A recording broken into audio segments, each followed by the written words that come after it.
अस्सलाम वालेकुम जी दोस्तों, क्या चल है। अच्छा दोस्तों, आज की वीडियो के अंदर मैं बात करूंगा उज़्बेकिस्तान के वीज़ा के हवाले से। अगर आप पाकिस्तान में हैं और 2026 में आप उज़्बेकिस्तान का वीज़ा हासिल करना चाहते हैं तो ये वीडियो आपके लिए बहुत ज़रूरी है। इस वीडियो के अंदर मैं उज़्बेकिस्तान के वीज़ा के हवाले से जो भी पॉइंट्स हैं उन सभी पॉइंट्स के ऊपर मैं आपको डिटेल से बताऊँगा। सबसे पहले मैं बात करता हूँ कि इसके अंदर ये वीज़ा टाइप कौन सा होता है। दूसरी बात है इसमें लेटर ऑफ इन्विटेशन क्या होता है, उसके ऊपर बात करेंगे। और इसके अलावा अगर देखा जाए तो इसमें वीज़ा की एप्लीकेशन कैसे प्रोसेस की जाती है उसके ऊपर बात करेंगे। इसके अलावा रिक्वायर्ड डॉक्यूमेंट्स कौन से हैं इसके ऊपर बात करेंगे। इसके अलावा वीज़ा फीस कितनी है, सिंगल एंट्री फीस कितनी है इसके ऊपर बात करेंगे। इसके अलावा जो मल्टीपल एंट्री वाले वीज़ा हैं उनकी फ़ीस कितनी है उसके ऊपर बात करेंगे। इसके अलावा जो प्रोसेसिंग टाइम है उसका बात करेंगे, वो कितना लगता है, लेटर ऑफ इन्विटेशन आने के बाद आपको कितना टाइम लगता है। सबसे पहले बात करते हैं कि ये वीज़ा टाइप क्या है, इसका अंदर आपको कौन सा वीज़ा मिलता है। अच्छा जी, अब बात करते हैं रिक्वायर्ड डॉक्यूमेंट्स। अभी रिक्वायर्ड डॉक्यूमेंट्स वो वाली बात हो रही है जो आपने इस्लामाबाद एम्बेसी में लेके जाने हैं। अब इस्लामाबाद एम्बेसी में लेके जाने के लिए सबसे पहले आपका जो लेटर ऑफ इन्विटेशन आया वो भी आपने साथ लेके जाना है। अभी जो आपने वीज़ा के लिए एक एप्लीकेशन प्रोसेस की थी जिसमें आपने 3 स्टेप फॉलो किए थे वेबसाइट के ऊपर, वहाँ से आपने इसको मुकम्मल करने के बाद 3 स्टेप मुकम्मल करने के बाद वहाँ से आपने एक PDF की फाइल, यही वाली PDF की फाइल आपने डाउनलोड करनी है, उसका प्रिंट भी साथ ले लेना है, वो भी आपने इस्लामाबाद लेके जाना है। अब इस्लामाबाद में इसके अलावा आपने क्या क्या लेके जाना, अपना पासपोर्ट लेके जाना है जिसकी वैलिडिटी कम से कम 6 महीने होनी चाहिए। इसके अलावा आपने 2 से 3 वाइड बैकग्राउंड पिक्चर लेके जानी है। इसके अलावा होटल बुकिंग लेके जानी है। इसके अलावा बैंक स्टेटमेंट साथ लेके जाएंगे।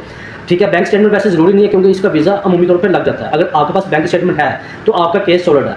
ठीक है जी। इसके अलावा अगर आपने पहले से कोई वीज़ा हासिल किया उज़्बेकिस्तान का, उसकी कोई अगर आपके पास कोई कॉपी पड़ी है तो साथ आपने वो लगा देनी है। इसके अलावा आपने रिटर्न टिकट की मतलब डिमिट टिकट आपने साथ लगा देनी है। इसके बाद बात करते हैं कि इसकी फीसेस कितनी है। सबसे पहले जो बात करते हैं वो है single entry visa. Single entry visa कितने दिन का होता है, उसकी फीसेस क्या है उसके ऊपर बात करते हैं। सिंगल एंट्री वीज़ा आपको 7 दिन का मिलता है, 15 दिन का मिलता है, 30 दिन का मिलता है, 3 महीने का मिलता है, 6 महीने का मिलता है और साल का मिलता है। अगर 7 दिन की बात की जाए, 7 दिन का जो सिंगल एंट्री वीज़ा वो $40 उसकी प्राइस है। 15 दिन के जो वीज़ा है उसकी जो एम्बेसी में आपने फ़ीस जमा करवानी है वो है $50। जो 30 दिन का वीज़ा है उसकी एम्बेसी फ़ीस जो है वो $60 है। इसके अलावा जो 3 मंथ का वीज़ा है उसकी एम्बेसी फ़ीस है $80। अभी मैं आपको यहाँ पे एक बात बता दूँ, अगर आपने वीज़ा प्रोसेस करना है तो मार्केट में से आपको सिर्फ और सिर्फ 60 दिन का मार्केट में से आपको सिर्फ 30 दिन का मतलब 1 महीने का इन्विटेशन लेटर मिलता है। अगर आप हमारे साथ रब्ता करते हैं तो मैं आपको 3 महीने का इन्विटेशन लेटर देंगे। ठीक है, जिसकी फ़ीस एम्बेसी में आपने $80 पे करनी होती है। जो इन्विटेशन लेटर की फ़ीस है वो आप जब हमारे साथ रब्ता करेंगे आपको बता दूंगा। ठीक है जी। अब बात करते हैं कि जो 3 महीने का जो एम्बेसी फ़ीस मैंने आपको बता दी वो $80 है। 6 मंथ की जो सिंगल एंट्री की फ़ीस है वो $120 है। और इसी तरह जो 1 साल का सिंगल एंट्री वीज़ा है उसकी जो एम्बेसी फ़ीस है वो $160 है।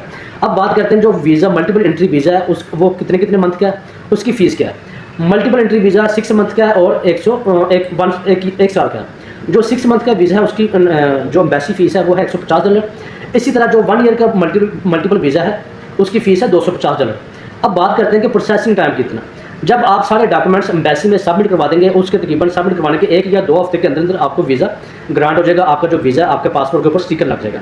पहले 10 दिन में आपका इन्विटेशन लेटर आता है, अगले 2 हफ्ते के अंदर आपका वीज़ा आपको मिल जाता है। मतलब टोटल आप समझ सकते हैं कि ये टोटल आपका 25 दिन के अंदर 20 से 25 दिन के अंदर आपका वीज़ा कंप्लीट हो जाता है। अभी दोस्तों उम्मीद करता हूँ कि आपको ये वीडियो अच्छी लगी है। अगर आपको वीडियो अच्छी लगी है तो आपने मुझे लाजमी लाइक करना है, फॉलो करना है। ठीक है, अगर आप यूट्यूब पर देख रहे हैं तो मुझे लाजमी सब्सक्राइब करना है। अब देख लें इतनी गर्मी के अंदर मैं आपका ये आपके लिए इन्फॉर्मेशन वीडियो बना रहा हूँ तो आप तो भाइयों जी आपने मुझे लाजमी सब्सक्राइब करना और फॉलो करना, मेहरबानी होगी आपकी। अच्छा, इसके अलावा अगर आपको इस वीज़ा के हवाले या किसी और वीज़ा के हवाले से अगर आपने कोई भी इन्फॉर्मेशन लेनी तो आप हमारे साथ रब्ता कर सकते हैं, जैसा कि साउथ अफ्रीका वीज़ा, तुर्की वीज़ा या इसके अलावा यूएई वीज़ा के हवाले से कोई अपडेट आप पूछना चाहते हैं तो आप हमें दिए गए नंबर के ऊपर आप हमें सुबह 11 से लेकर शाम 6 बजे तक आप हमारे साथ रब्ता कर सकते हैं। इंशाल्लाह जहाँ तक मुमकिन हो सकेगा हम आपकी हेल्प करेंगे। ठीक है जी, बहुत मेहरबानी जी, शुक्रिया, अल्लाह हाफिज़।